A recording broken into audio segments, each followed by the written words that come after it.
नमस्कार दोस्तों। नया साल 2026 देश के करोड़ों लोगों के लिए कई बड़े बदलाव लेकर आ रहा है। 1 जनवरी से ऐसे नियम लागू होंगे जिनका सीधा असर आम आदमी की जेब, सैलरी, बचत और रोजमर्रा की जिंदगी पर पड़ेगा। पैन आधार लिंक से लेकर एलपीजी सिलेंडर के दाम, कारों की कीमतें, यूपीआई के नियम, बैंक छुट्टियां और 8वें वेतन आयोग तक नए साल में बहुत कुछ बदलने वाला है। आइए जानते हैं विस्तार से। 1 जनवरी 2026 से पैन कार्ड और आधार लिंक न कराने वालों पर सख्ती बढ़ेगी। लिंक नहीं होने पर पैन कार्ड निष्क्रिय रह सकता है, जिससे बैंकिंग, निवेश और टैक्स से जुड़े काम प्रभावित हो सकते हैं।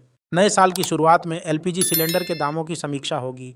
अंतर्राष्ट्रीय कच्चे तेल और सब्सिडी नीति के आधार पर घरेलू गैस महंगी या सस्ती हो सकती है।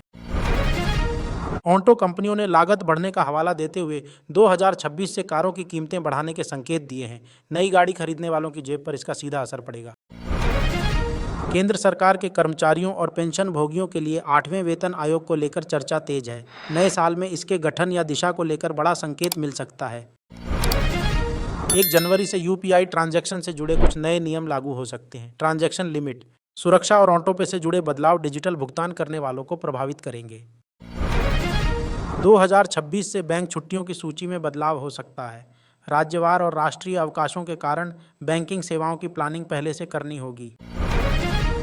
नए साल में टैक्स से जुड़े कुछ नियमों में बदलाव संभव है। रिटर्न फाइलिंग, पेनाल्टी और कंप्लायंस से जुड़े नियम और सख्त हो सकते हैं। बैंकों और वित्तीय संस्थानों की फिक्स्ड डिपॉजिट ब्याज दरों में बदलाव संभव है। इससे निवेशकों और वरिष्ठ नागरिकों पर असर पड़ेगा। केवाईसी से जुड़े नियम और कड़े हो सकते हैं। बैंक, सिम कार्ड और फाइनेंशियल सेवाओं में अपडेटेड केवाईसी जरूरी हो सकता है। ईंधन, ट्रांसपोर्ट और रोजमर्रा की सेवाओं की कीमतों में बदलाव का असर कुल महंगाई पर पड़ेगा। नए साल में आम आदमी का मासिक बजट बदल सकता है।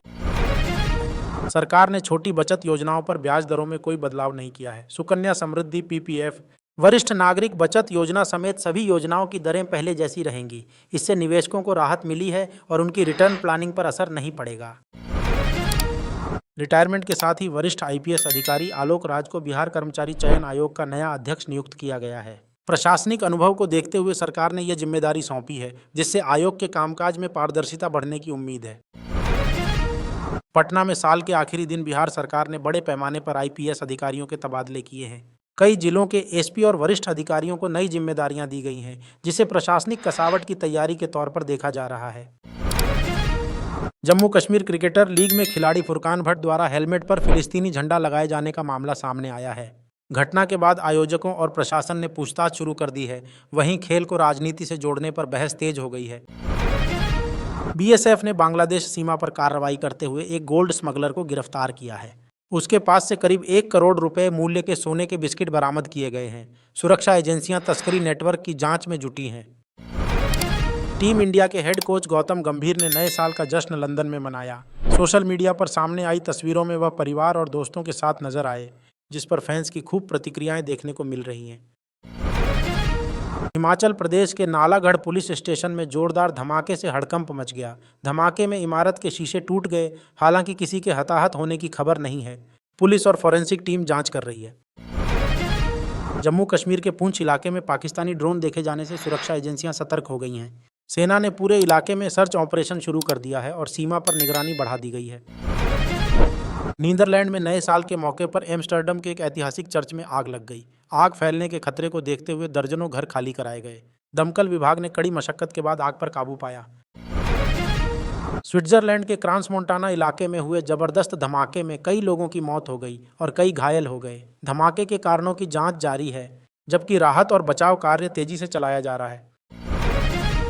राजस्थान पुलिस ने मुर्गों की खूनी जंग पर सट्टा लगाने वालों के खिलाफ कार्रवाई करते हुए 10 जुआरियों को गिरफ्तार किया है।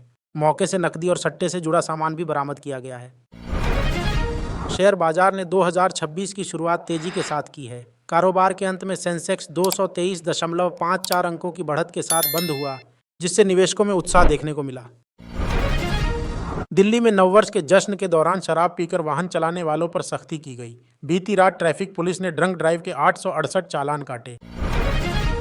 रक्षा मंत्री राजनाथ सिंह ने वैज्ञानिकों और कर्मचारियों को बधाई दी। उन्होंने देश की रक्षा क्षमता को मजबूत करने में डीआरडीओ के योगदान की सराहना की। राष्ट्रपति द्रौपदी मुर्मू और उपराष्ट्रपति ने देशवासियों को नववर्ष की शुभकामनाएं दी। उन्होंने नए साल में शांति, समृद्धि और विकास की कामना की। प्रधानमंत्री नरेंद्र मोदी ने भी नए साल पर देश और दुनिया को शुभकामनाएं दी। उन्होंने सभी के जीवन में शांति, खुशहाली और सकारात्मकता की प्रार्थना की। चीन की बढ़ती विस्तारवादी नीति के बीच ताइवान ने सख्त रुख अपनाया है। राष्ट्रपति लाई चिंगते ने साफ कहा कि ताइवान अपनी संप्रभुता से किसी भी हाल में समझौता नहीं करेगा। न्यू ईयर डे पर भी दिल्ली की हवा लोगों की परेशानी बढ़ा रही है। AQI बहुत खराब श्रेणी में दर्ज किया गया है। मौसम विभाग ने हल्की बारिश की संभावना जताई है, जिससे प्रदूषण से थोड़ी राहत मिलने की उम्मीद है। आज से 8वां वेतन आयोग लागू हो गया है। इससे केंद्र सरकार के कर्मचारियों और पेंशनर्स को बड़ा तोहफा मिला है। नई सिफारिशों से सैलरी और पेंशन में बढ़ोतरी की उम्मीद जताई जा रही है। टेलीकॉम कंपनी भारती एयरटेल को आज नया CEO मिलने जा रहा है। शश्वत शर्मा कंपनी की कमान संभालेंगे। उनके नेतृत्व में डिजिटल और 5G सेवाओं को और मजबूती मिलने की उम्मीद है। भारत सरकार ने 1 फरवरी से सिगरेट पर एक्साइज ड्यूटी लगाने का बड़ा फैसला लिया है। इससे तंबाकू उत्पाद महंगे होंगे और धूम्रपान पर रोक लगाने की दिशा में सरकार का कदम माना जा रहा है।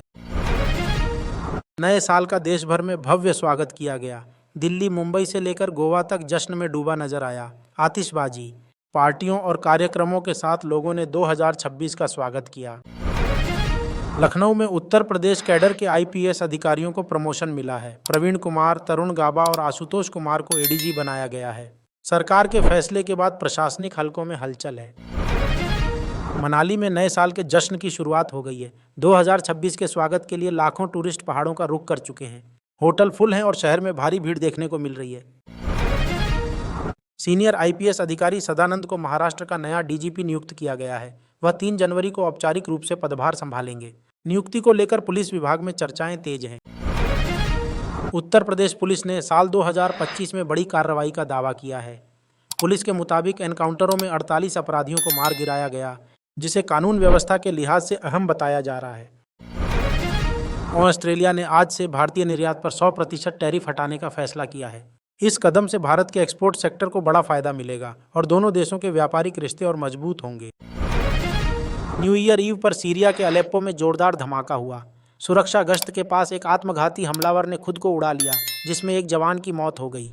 इलाके में हाई अलर्ट घोषित कर दिया गया है।